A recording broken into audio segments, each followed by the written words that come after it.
Assalamualaikum. My name is Dr. Yumna, and today I'll be presenting treatment of locally advanced and metastatic renal cell carcinoma. So, as you can see from this pie chart, that the topic I'm presenting, it comprises of a very low percentage of the whole RCC spectrum, because most of the people, about 46%, they present with localized disease, right?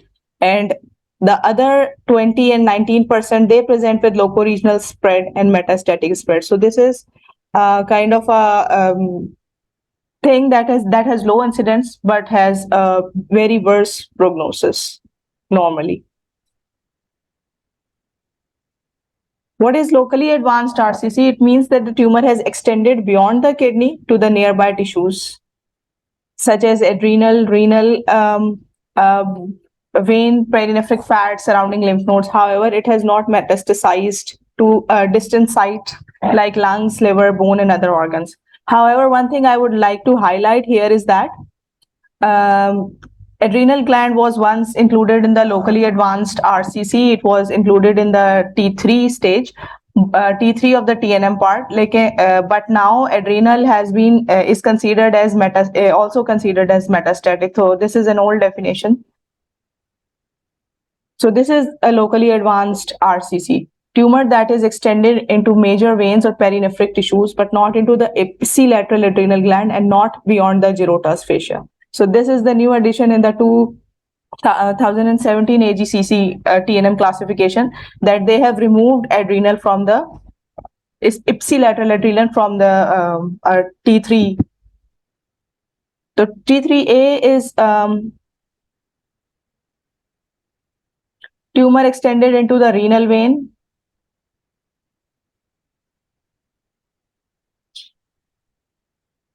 or its segmental branches.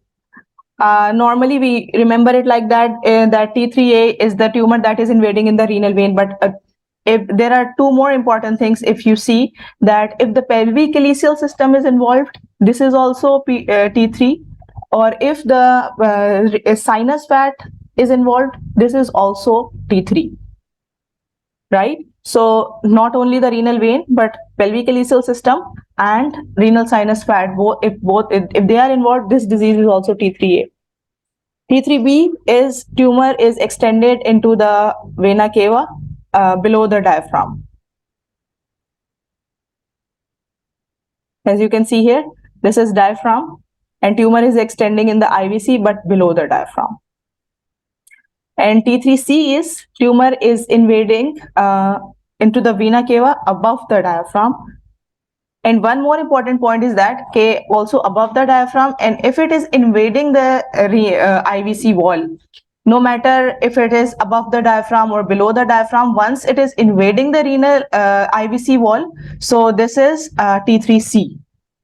T4 is tumor invades beyond the Girotas and in the ipsilateral adrenal gland, so this is T4, not T3. Regional lymph nodes may, it has got a simpler classification. N0 is no regional lymph node metastasis, N1 is metastasis in regional lymph nodes. Any question up till now? So moving on towards our learning objectives, as you can see, 2 lectures have been combined, so there are quite a lot of learning objectives. So I'll try to move through all of this. So first of all, we're going to discuss the unblock removal, which is the removal of the whole tumor, along with the if it's invading into the pancreas or the liver or the abdominal musculature or abdominal wall. So to take it out, unblock means whole. So this is kind of a thing that has substantial comorbidities, and it is not practiced very much nowadays. That if the tumor is invading into the adjacent organs, it is also called in the guideline as potentially unresectable tumors. So what this says is the surgical therapy is the only potentially curative management for RCC. That is the previous school of thought. Extended operations with en bloc resection of adjacent organs are occasionally indicated, because for this surgery to be performed, patient has to be in a very good functional class, which does not happen with the tumor patients with this kind of locally advanced disease. However, with an aggressive surgical approach, the prognosis remains poor. For these reasons, neoadjuvant systemic therapy is a valid consideration for patients with potentially unresectable RCCs. So now these kind of RCCs are known as potentially unresectable, and we consider giving systemic therapy to them. The second is adrenalectomy in RCC. When do we remove the adrenal? So adrenalectomy is not indicated routinely. Adrenal metastasis incidence is less than 5%. And if there is, some people say if the location of the tumor is given as the upper pole in the kidney, so it does not mean that you have to remove the adrenal or adrenal might be involved. Radiographic and intraoperative findings are a better tool to assess if the adrenal will be involved or is involved or not. So what are the clinical indicators of adrenal involvement? If they're present, we can think, yes, adrenal might be involved. It is diffuse involvement of the gland by tumor. Large tumor greater than 10 centimeters, extrarenal tumor extension if the tumor has thrombus, regional adenopathy, regional mets, and adrenal mass on imaging. Obviously, adrenal mass on imaging caps all. So there is not much place for clinical methods nowadays. So the recommendation is do not perform ipsilateral adrenalectomy if there is no evidence of invasion into the adrenal gland, and that has a strong strength. Now moving on to the lymph node excision. So lymph node metastasis is an important prognostic factor and defines a high-risk subset of patients with advanced RCC. But RCC is still considered a tumor in which lymph node dissection is not routinely indicated, and it does not have any effect on the overall survival or the cancer-specific survival. It only helps in templating a disease, like you can say that, okay, the lymph nodes were involved, how many were involved, but it does not give any benefit to the patient. It might give benefit to your mind कि आपको ज़्यादा knowledge मिल गई बस.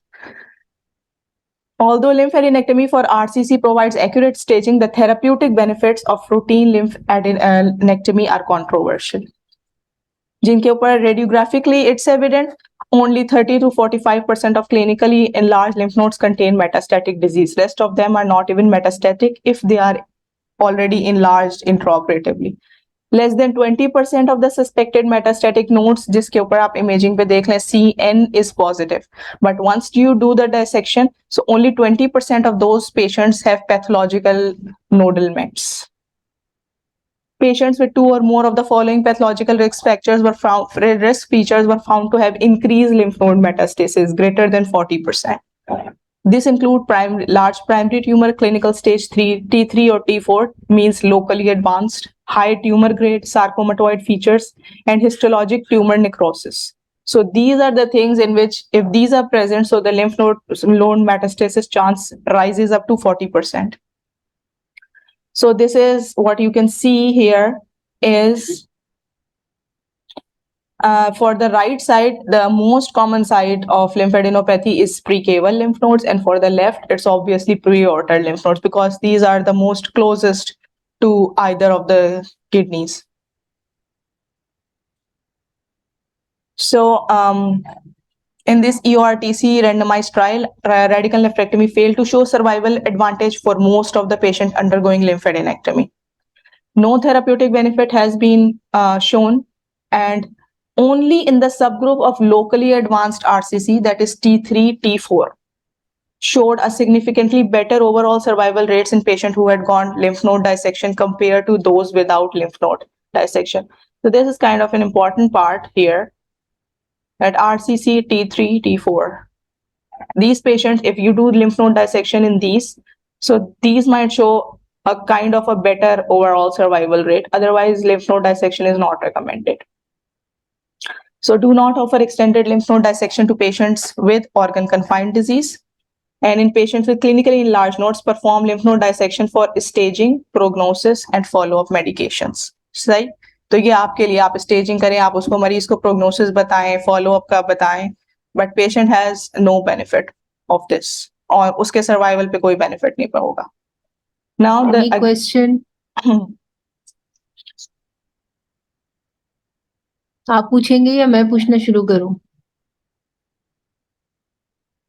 So now moving on with the IVC involvement, one of the unique feature of the RCC is that it grows intraluminally into the renal venous circulation. It is known as the tumor thrombus. 45 to 70% of patients with RCC and IVC thrombus can be cured with an aggressive surgical approach. Involvement of the venous system in the RCC occur in 4 to 10 patients. मतलब ये बहुत कम एक percentage है, but we do see very regularly. Tumor thrombus is differentiated from bland thrombus by filling defect enhancement, vessel lumen expansion, and contiguity with the mass. So there are three things that the filling defect, if it is tumor, it will be enhancing, vessel lumen will expand, because with the bland thrombus, it has a tendency to get shrinked. But with the tumor, the IVC will expand. And if it is a tumor, so it is in contiguity with the mass. See, as you can see here, this is a renal mass and the tumor is going in the IVC. And the lumen has expanded and the tumor is in the continuity with the mass.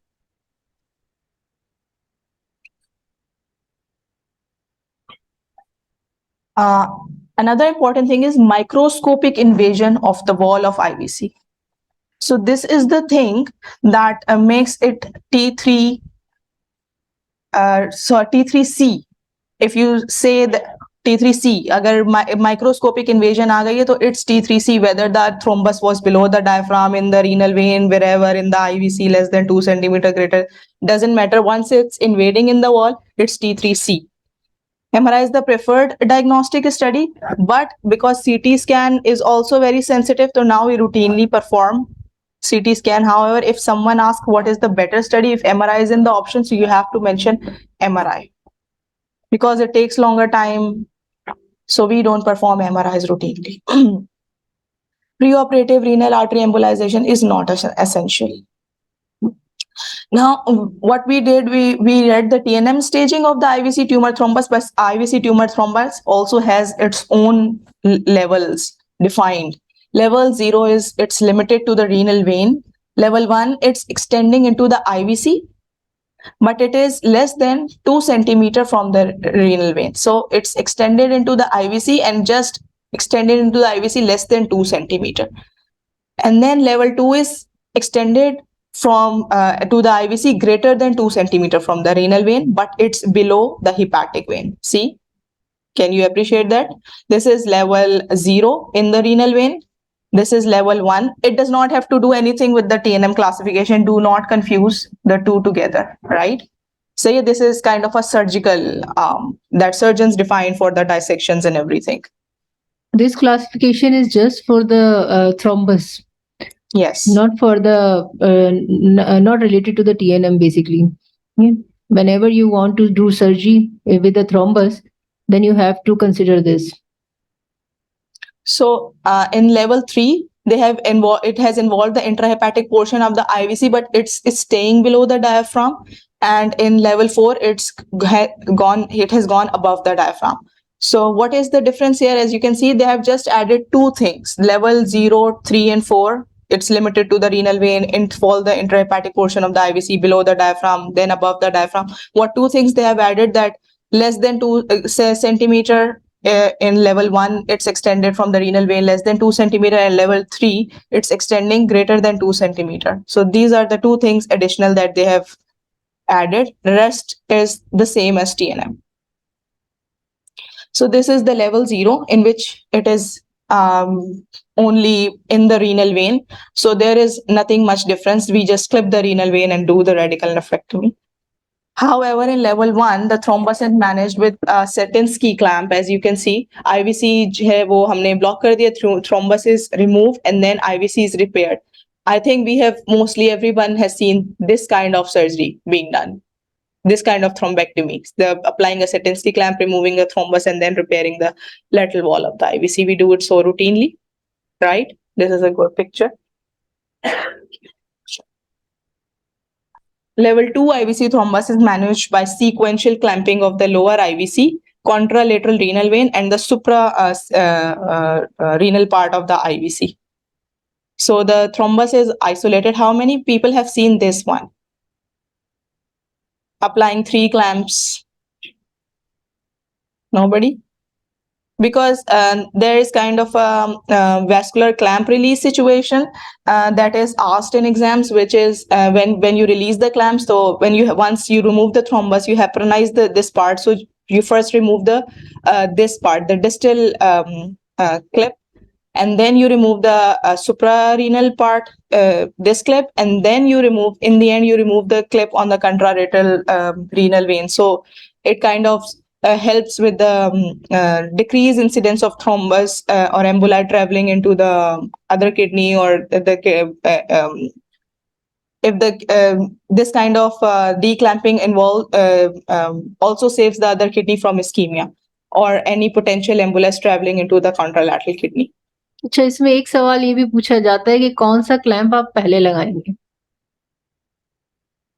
कोई बता सकता है? Exam का सवाल है, FCPS वाले तो specially बताएं भाई, आपके तो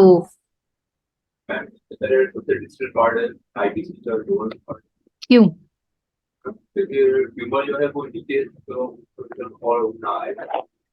नीचे ना आए क्या मतलब? आईबीसी तो ऊपर की तरफ ब्लड फ्लो जाएगा, इसलिए उसको नीचे पहले क्लैंप करते हैं ताकि। अच्छा, फिर क्या करेंगे? सेकंड कौन सा लगेगा? Alternative kidney. और सेकंड में हम आईबीसी का अबव पार्ट।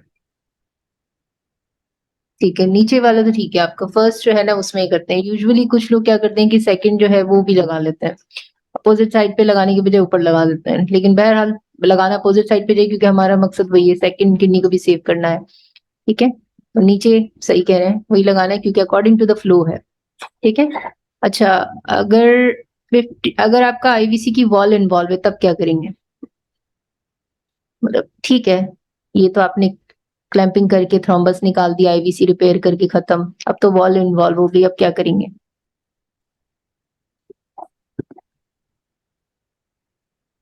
आईवीसी इन्वॉल्व है ना, लेकिन अब वॉल इन्वॉल्व है, अब क्या करेंगे? इसमें डिपेंड करता है, अगर राइट साइड पे इन्वॉल्व है किडनी तो इसमें हम लोग आईवीसी का पैच नहीं लगाएंगे, पीछे साइड को प्लान करके कर देंगे, अबव वाले को प्लान कर देंगे, क्योंकि लेफ्ट साइड पे कॉन्ट्रालेटरल की ड्रेनेज होती है। अगर लेफ्ट साइड की किडनी में कॉन्ट्रालेटरल कहाँ होती है?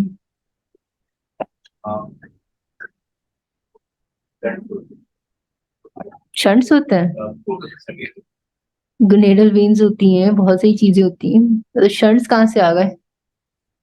ड्रेनेज सिस्टम है बेसिकली। राइट पे होगा तो क्या करोगे? उसके लिए तो नहीं है। लेफ्ट पे आपने कहा ना ग्नेडल वेन, उसको चलो ड्रेन करिए, मान लिया, एक्सेप्टेड, फिर क्या करेंगे? अगर लेफ्ट हम लोग कर रहे हैं तो फिर पैच करना पड़ेगा।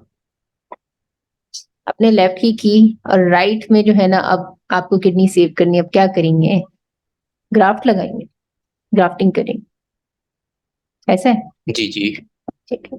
ये बताओ 50% तक हम जो है ना बेसिकली आईवीसी का पार्ट रिमूव करके सेफली उसको रिपेयर कर सकते हैं।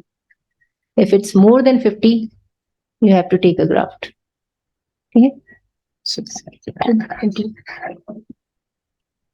Achha, another phenomena that is explained here is that right tumor is better. Why? Because if greater than 50%, we can dissect off and safely that lumen will work for that patient. Because IVC has a tendency to expand. But if not, so in right radical nephrectomy with tumor thrombectomy, if the suprarenal vena cava is resected, ligating the left renal vein distal to its tributaries, which will provide venous drainage from the left kidney. But if it's on the right side, the only alternative drainage in the right kidney is autotransplantation or a saphenous vein graft to the splenic, portal, or inferior mesenteric vein. नहीं समझ आया किसी को? Almost वही अभी हम बात कर रहे थे, मेरा हाल है the same thing. ये लेफ्ट किडनी का इतना मसला नहीं है, it gets its drainage from the distal tributaries, but right kidney का प्रॉब्लम है। उसके लिए आपको जो है वो ऑटो ट्रांसप्लांटेशन करनी होगी या ग्राफ्टिंग करनी होगी। The level 3 thrombus is managed by mobilization of the liver, providing exposure of the intrahepatic IVC and retraction of the thrombus to facilitate placement of the upper IVC clamp just below the level of hepatic veins.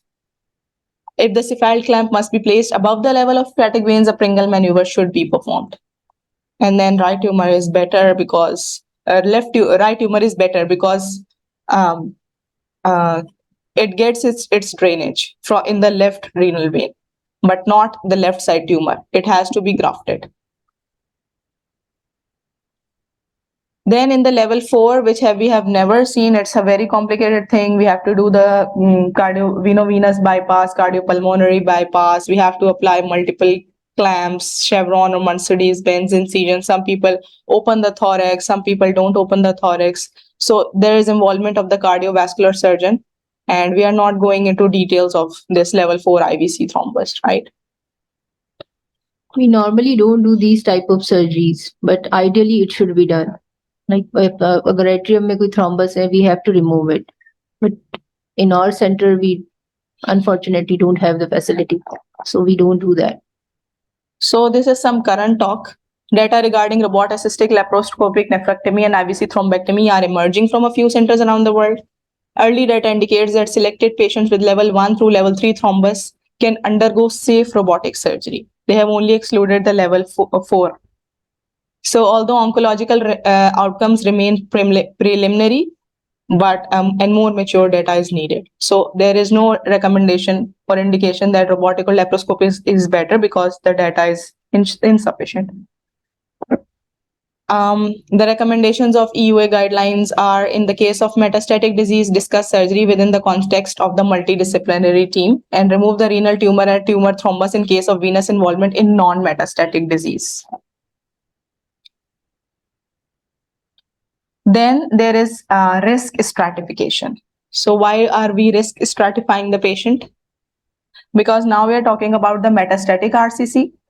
So it is also very simple. It has also very simple TNM. M0 is no distant mets, M1 is distant mets. So we are risk stratifying patient ताकि हम उनको बता सकें कि भाई आपके पास इतने महीने रह गए हैं जिंदा रहने के लिए. और दूसरा ये है कि आप जो है वो उनको रिस्क स्ट्रैटिफाई करें, बिकॉज आप आजकल जो है पहले सिर्फ होती थी नेफ्रेक्टमीज, इसको सर्जिकल डिजीज कंसीडर किया जाता था, बट नाउ डेज आपने इस रिस्क को स्ट्रैटिफाई करना है and then you have to decide for the systemic therapy और you are going for cytoreductive nephrectomy. So this risk stratification is solid for solving every kind of exam questions regarding metastatic RCC. So why there are two criterias? Because this criteria is before the era of MSK-CC criteria is in 2002. It's before the era of targeted therapies. So now this is not valid. This is now IMDC or MRCC database consortium that was devised in 2013. इसके अंदर जो है वो आप अगर देखें तो सिर्फ दो फर्क हैं. वो ये है कि दे हैव अच्छा इसके अंदर ये है कि they have removed the lactate dehydrogenase from the newer one and they have added neutrophilia and thrombocytosis. They have removed LDH and added neutrophilia and thrombocytosis. So we are going through this one. Karnofsky performance status is less than 80. These are the poor prognostic factors. Time from the diagnosis to treatment is less than 12 months. Anemia is below, HB is below normal. Corrected calcium is above the normal range. Neutrophilia mein ANC is above the normal range, and thrombocytosis mein platelet counts are above the normal range. So it's got very simple kind of interpretation. If there is zero present, all of them, nothing is present, so this is the favorable kind. If one or two things are present, this is the intermediate risk group. And if more than two things are present, so these are the patients who have got the poor risk. There was one thing, Karnofsky performance status, that said that it is if it's less than 80, so it's a bad prognostic indicator. So what is less than 80? That the patient is unable to work, able to live at home, and care for most personal needs. Matlab, this is a patient who is able of self-care, but it is not able to do any work other than self-care, right?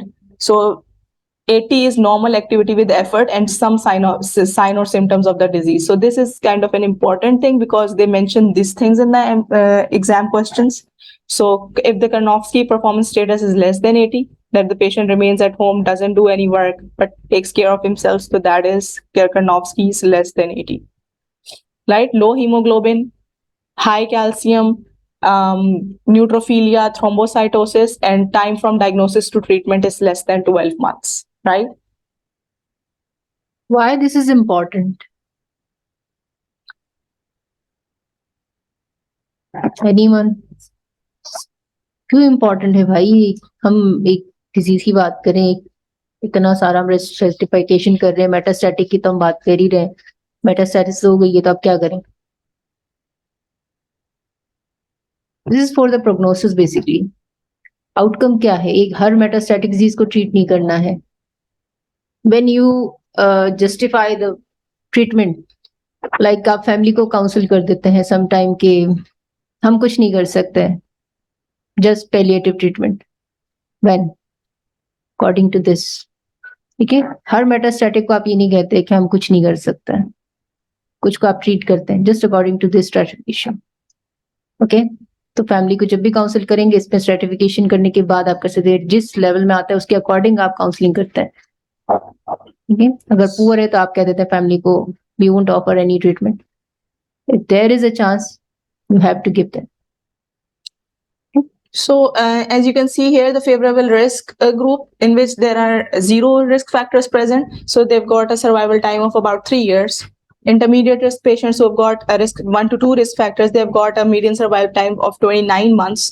And the poor patients, so who have got more than 2 risk factors, so the median survival time is 9.4 months. तो अगर आपको ये याद हो तो से एक फिल्मी इफेक्ट भी आ सकता है जब आपके पास सिर्फ 10 महीने बचे हैं, इस तरह का ये होता है. ये इम्पोर्टेंट बेसिकली फैमिली के लिए ज्यादा होता है. आप पेशेंट को तो नहीं बता सकते, लेकिन डेफिनेटली आप फैमिली को बता सकते हैं कि इसके बाद ट्रीटमेंट काम नहीं करेगा.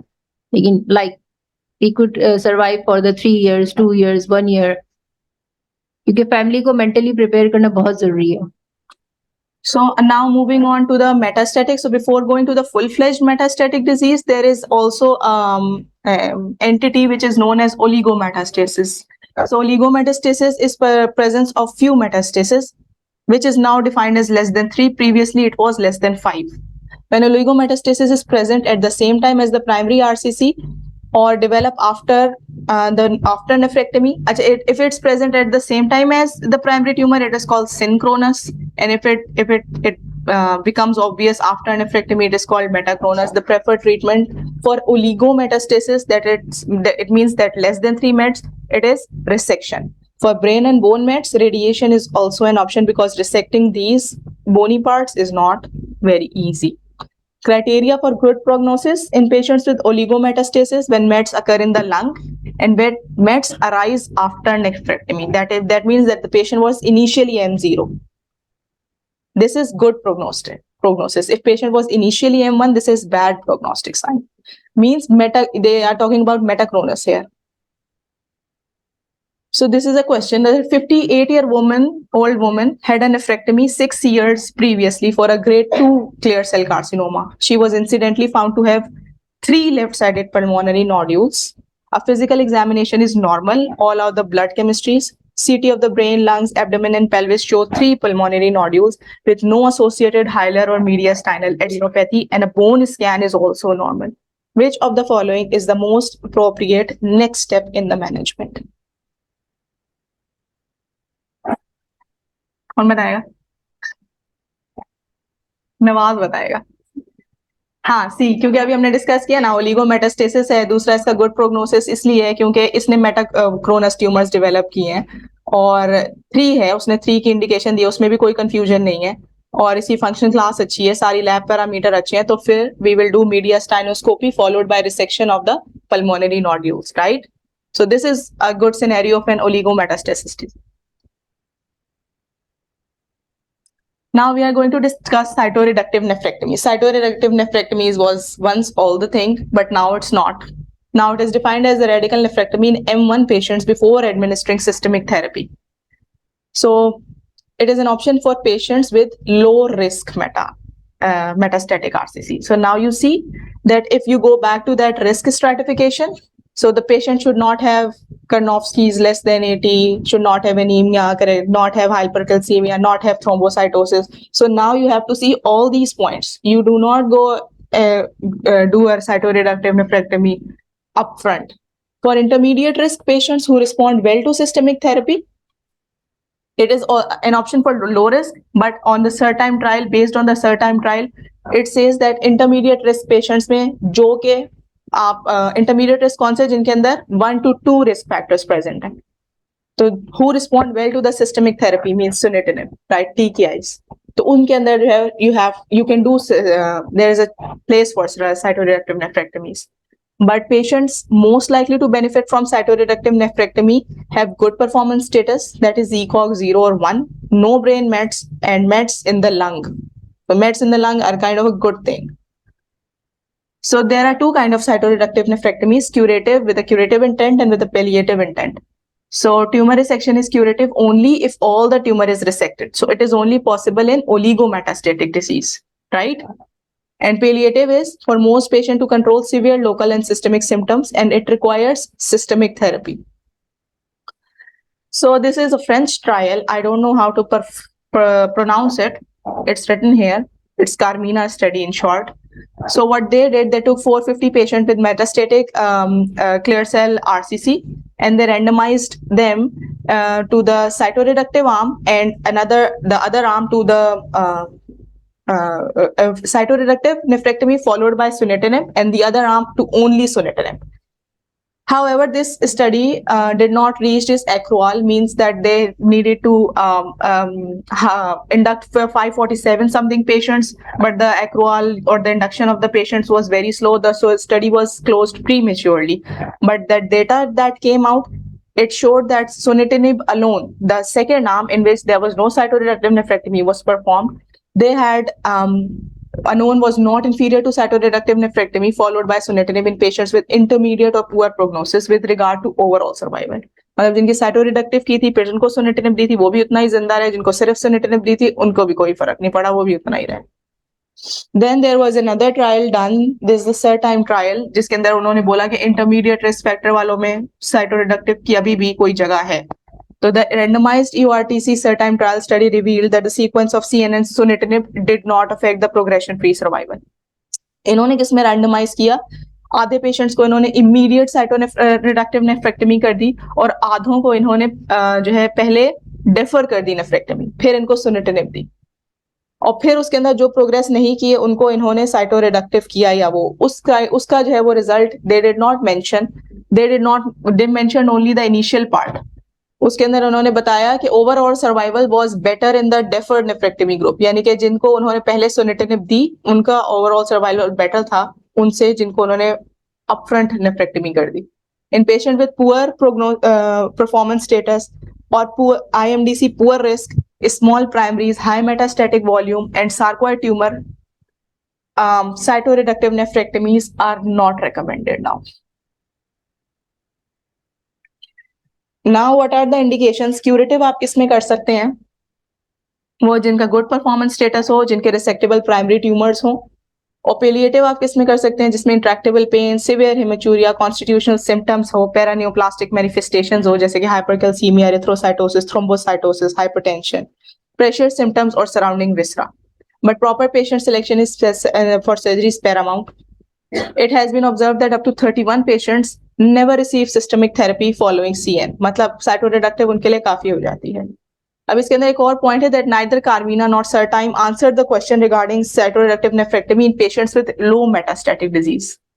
जो Carmina और CERTIME दोनों जो ट्रायल्स हुए वो इंटरमीडिएट और पुअर रिस्क ग्रुप के ऊपर हुए हैं. तो लो रिस्क के लिए अभी भी cytoreductive is the way.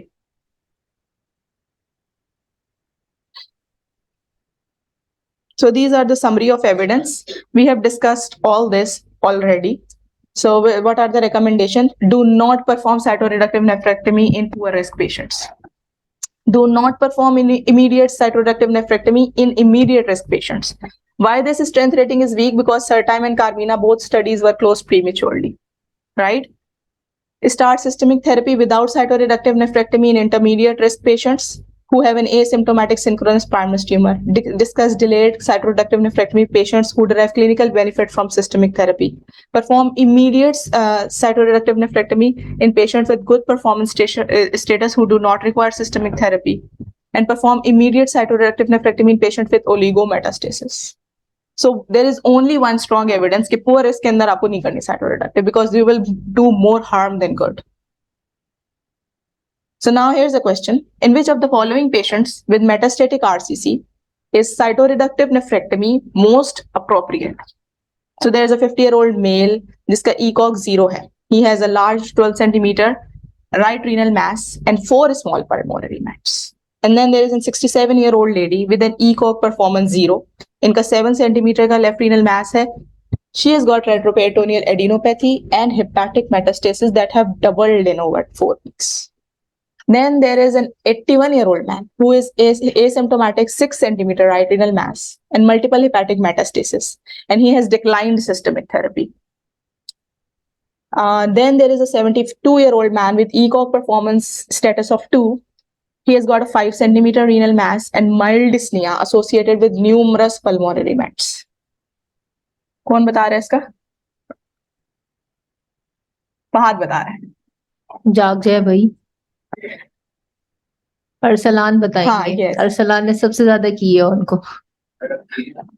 Yes, A. Because this is a patient that has got a good ECOG status. He has got a resectable kind, and he has got kind of ये अगर हम पुरानी definition के हिसाब से चलें तो he falls into the category of oligometastasis because previously it was less than 5, right?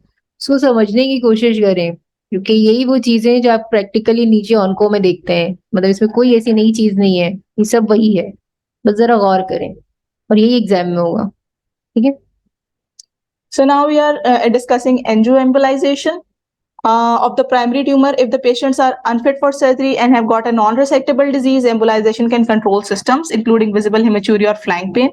And metastasis में कर सकते हैं. If patients have got painful bone or paravertebral mets, embolization can relieve the symptoms. और अगर बहुत hypervascular हैं और आप उनको surgery के लिए जा रहे हैं तो it can reduce the intraoperative blood loss.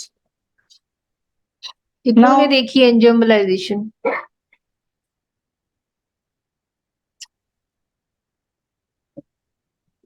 किसी ने नहीं देखी? अफसोस है यार, हर दूसरे दिन हो रही होती. हर दूसरे दिन हो रही होती है. शिफ्ट कराते हैं ना, सिर्फ शिफ्ट कराते हैं.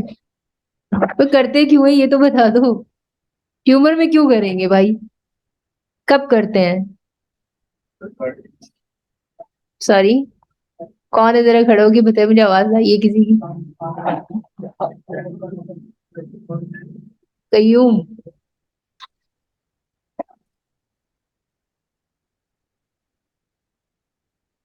मगर कार्डियक रिस्क हो, इजेक्शन फ्रिक्शन कम हो, पेशेंट की ओपन सर्जरी ना कर सकते हो तो उसकी एंजियोएम्बोलाइजेशन करते हैं. या हेमाचूरिया हो रहा हो बहुत ज्यादा ग्रॉस. अच्छा, ओपन सर्जरी किन पेशेंट्स में नहीं कर सकते? जिनका जीए फिटनेस एनेस्थेटिक फिटनेस ना हो तो इजेक्शन फ्रिक्शन कम हो, लेस देन 35%. बेसिकली वही आ जाता है आपका परफॉर्मेंस स्टेटस. परफॉर्मेंस स्टेटस ही अच्छा नहीं है तो आप उसमें कोई भी सर्जरी नहीं कर सकते. वो फिटनेस दे या ना दे, हाई रिस्क के साथ भी फिटनेस दे दी जाती है. लेकिन ऐसे पेशेंट्स जिनमें आगे परफॉर्मेंस स्टेटस अच्छा नहीं है, जिनका आगे जो है ना प्रोग्नोसिस भी पुअर है और वो हिमेचूरिया के साथ प्रेजेंट कर रहे हैं, उनका एचबी ड्रॉप हो रहा है, आप उनके लिए कुछ नहीं कर सकते हैं. ऐसे पेशेंट्स में जो पेन के साथ है, पेन मैनेजमेंट मांगते हैं, जो ट्यूमर होता है, तो ऐसी सिचुएशन में आप उनको फिर एंजियोएम्बोलाइजेशन की रिकमेंडेशन करते हैं क्योंकि सर्जरी परफॉर्म हो नहीं सकती है उनकी परफॉर्मेंस की वजह से. लेकिन आप उनको ऐसे छोड़ भी नहीं सकते हैं. ठीक है. So now we'll do the targeted therapies. अपना systemic therapy में 3 चीजें आती है. Immunotherapy, which is also known as the cytokine therapy, the targeted therapy, and the chemotherapy. So before 2005, cytokine or the immunotherapy was everything, जिसमें interleukin 2 और interferon alpha आते थे. But now there is targeted therapy. So we will discuss targeted therapy first. In sporadic clear cell carcinoma, hypoxia inducible factor accumulation due to VHL inactivation gene. सबसे important जो चीज जो targeted therapy जिससे develop हुई है वो VHL gene की study है. Because they said के जो VHL gene is a classic tumour suppressor gene. इसकी इनएक्टिवेशन से जो है पेशेंट्स के अंदर जो है वो एक सेकेंड हिट का जो है जिसकी वजह से ट्यूमर डेवलप हो वो चीज आ जाती है, right. So it's resides on the short arm of the chromosome 3 and encodes the VHL protein. In what proportion of sporadic clear cell tumors are mutation or promoter hypermethylation of the VHL gene is seen? अब ये मैंने बताया नहीं है लेकिन you can make a intelligent guess कि ये VHL gene is all the talk about RCC now and nothing is 100%. So what is the appropriate answer? Jamal, जलाल, हाँ हाँ 70 to 90% patients have got sporadic clear cell tumors जिनको होते हैं they have got hypermethylation of the VHL gene जिसका मसला होता है. It is a classical tumor suppressor genes. It binds with in complex with other proteins to regulate degradation of hypoxia inducible factor. The VHL gene results in the loss. इसके अंदर जो mutation होती है तो ये फिर हाइपोक्सिया इंड्यूसिबल फैक्टर की जो इनहिबिशन है उसको खत्म कर देती है. जब हाइपोक्सिया इंड्यूसिबल फैक्टर खत्म होता है तो फिर जो सेल्स उनको नहीं पता चलता कि हमें कब अपोप्टोसिस करना है, कब उनका सेल डेथ प्रोग्रामिंग, वो सब सिस्टम खत्म हो जाता है. सो अब ये जो है ये टायरोसिन काइनेसिस है, vascular endothelial growth factor and ये platelet derived endothelial growth factor, ये जो सारी चीजें हैं ये जो है वो एंजियोजेनेसिस को प्रमोट करती हैं एंड ये जो है फिर ट्यूमर की जो होती है ना ट्यूमर डेवलपमेंट ये वो करते हैं. So sporadic clear cell RCC में HIF एक्यूमुलेशन होती है due to VHL inactivation. Over expression हो जाती है वेस्कुलर एंडोथेलियल ग्रोथ फैक्टर्स की and platelet derived growth factors की, तो न्यूजेनेसिस स्टार्ट हो जाता है. This process substantially contributes to development progression of RCC. But ये जो है ना वो सिर्फ क्लियर सेल RCC की बातें हैं. The rest of the types of the RCC उसके ऊपर target therapies, chemotherapies, immunotherapy, they have not been studied much. तो इसके अंदर जो है वो टारगेट थेरेपीज में क्या क्या आता है? TKIs आते हैं, EGF इनहिबिटर्स आते हैं और mTOR इनहिबिटर्स आते हैं. Which of the following molecules is not known to be upregulated as a consequence of VHL dysfunction?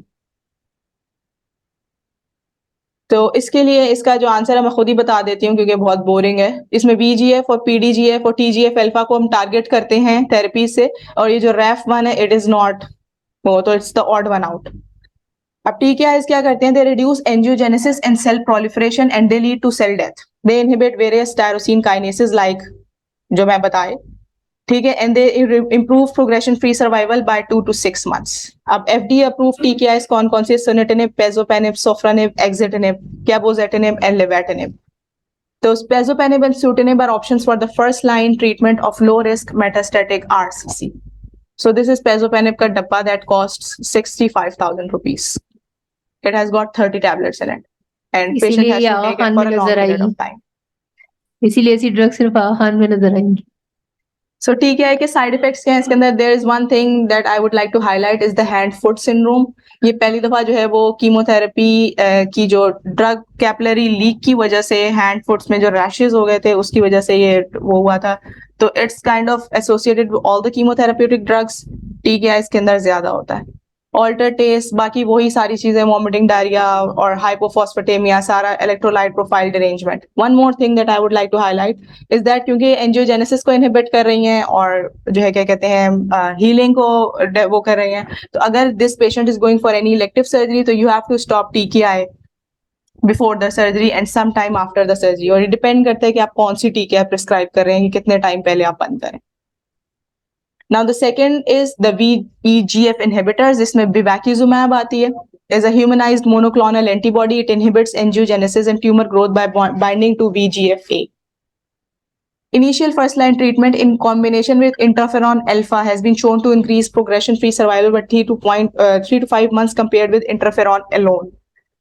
तो इसकी प्राइस आपको नजर आ रही है 1,10,000 rupees for a single injection. Side effects में इसके मैंने कॉन्स्टिपेशन को इसलिए हाईलाइट किया बिकॉज हम याद करते हैं nausea, vomiting, diarrhoea.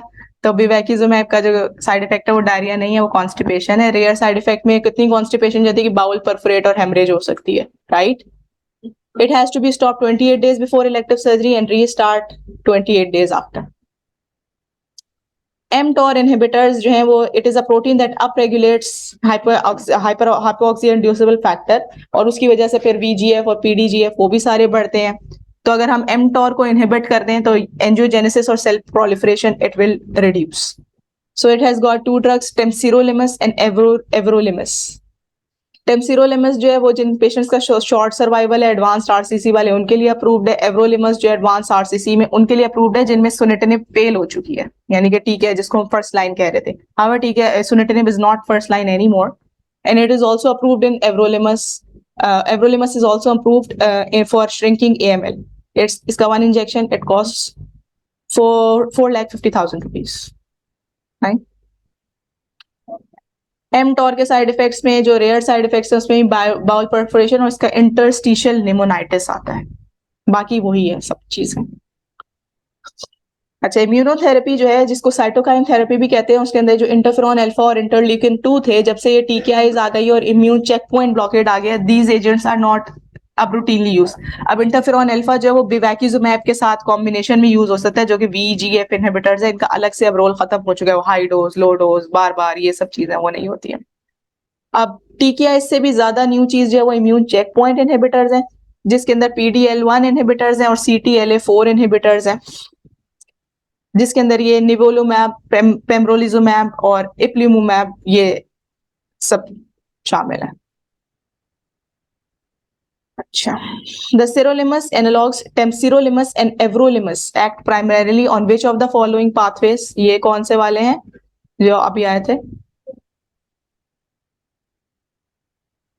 mTOR inhibitors.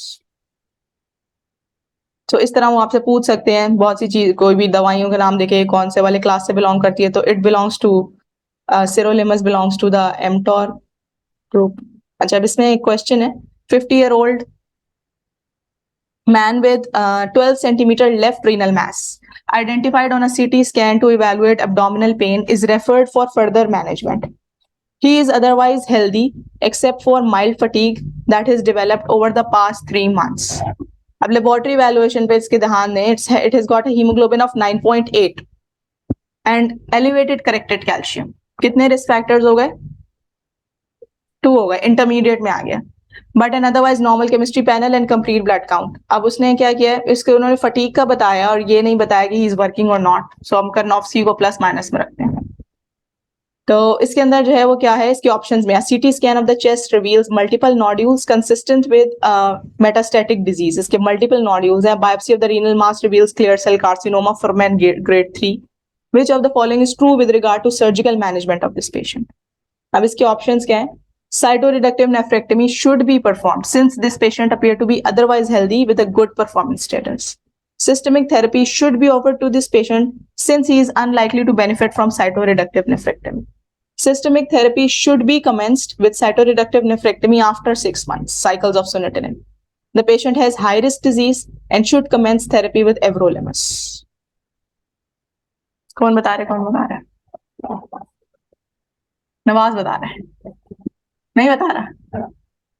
क्यों? इसका वो IMDC रिस्क क्राइटेरिया से इंटरमीडिएट में फॉल कर रहा है ना पेशेंट, ठीक है, और इसके मल्टीपल मेड्स हैं. तो आप अपफ्रंट इसमें मल्टीपल मेड्स में आप साइटोरेडक्टिव के लिए जाएंगे क्या? नहीं जाएंगे ना. अब हम ये वाली बात डिस्कस कर चुके हैं ना, और इसका इंटरमीडिएट में फॉल कर रहा है. ये cytoreductive is only indicated for low risk में. इंटरमीडिएट और पुअर रिस्क में अब आपको असेस करना है. सो इसका आंसर क्या है? नहीं, इसका answer systemic therapy should be offered to this patient since he is unlikely to benefit from cytoreductive nephrectomy. Systemic therapy should be offered because he is unlikely to benefit. The patient has got multiple poor prognostic indicators and it's not likely to benefit from. मतलब अब ये इतना ज्यादा वो change हो गया paradigm कि हम लोग अभी जो है ना ये असेस ही नहीं कर पा रहे कि वो पेशेंट की हीमोग्लोबिन कम है, करेक्टेड कैल्शियम ज्यादा है, तो हम उसको नहीं करें. हमारा अभी भी ये है कि इसको साइटोरेडक्टिव के लिए चल फिर रहा है तो करें. You have given systemic therapy to this patient, and he or she, whatever, she came to follow up after like 6 to 8 months, and now you have done a repeat scan, and there you find that these nodules are quite reduced in size. So, what is your next plan of action?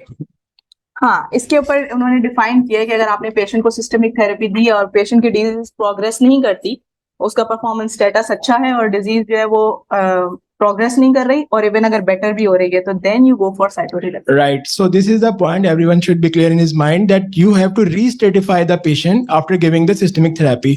If then he comes to your good risk, or the disease has not progressed, or it remains stable over this period of time, you can proceed in such case. This is not the end word that we are not going to do cytoreactive in intermediate risk patients. Other thing is, when there is pulmonary metastasis, you have to define either they are resectable, even multiple or not.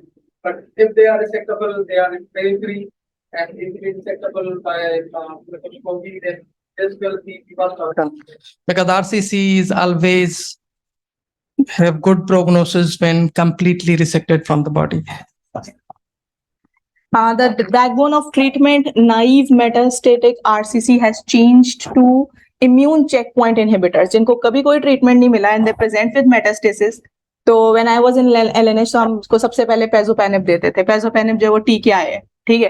तो अब it's not the thing. पेजोपेनिब से भी अब next चीजें आ गई हैं जो कि इम्यून चेकपॉइंट इनहिबिटर्स है, वो इप्लीमूमैब और पेम्ब्रोलिजुमैब, ये वाली चीजें.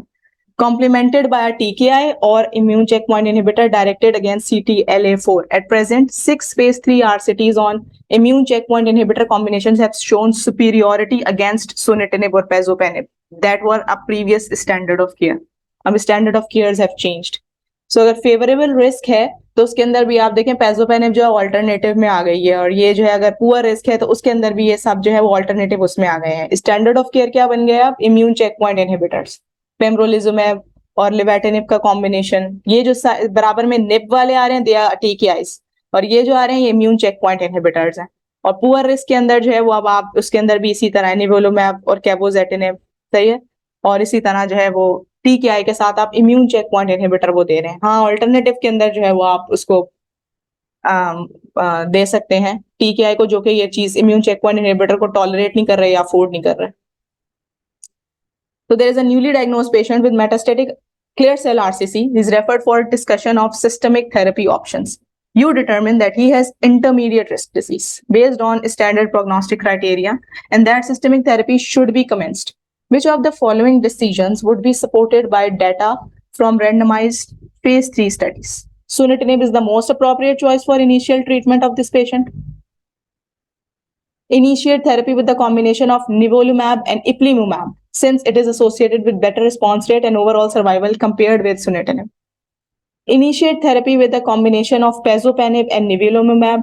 Initiate therapy with the combination of livatinib and everolimus. इनको इसको इंटरमीडिएट रिस्क में उन्होंने डाला है, ठीक है. वो कह रहे हैं कि सबसे अच्छा ऑप्शन क्या है, ये है इंटरमीडिएट रिस्क. ठीक है, पढ़ा है अभी सबने ये वाला box. 1B level evidence, level of evidence है इसका. अब फिर मैं एमसीक्यू पे जाती हूँ. अब आंसर नजर आया? पेजोपेनिब एंड निवोलुमैब इंटरमीडिएट के अंदर.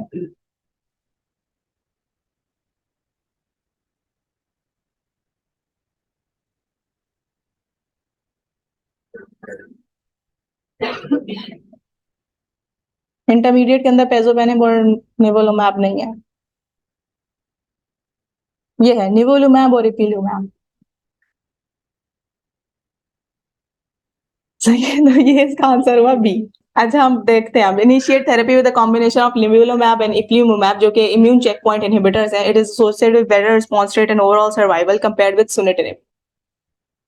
अच्छा, nivolumab in combination with ipilimumab was superior to sunitinib in patients with previously untreated metastatic clear cell carcinoma. Sunitinib is no longer considered the standard of care, and livatinib plus everolimus have not been evaluated in this setting.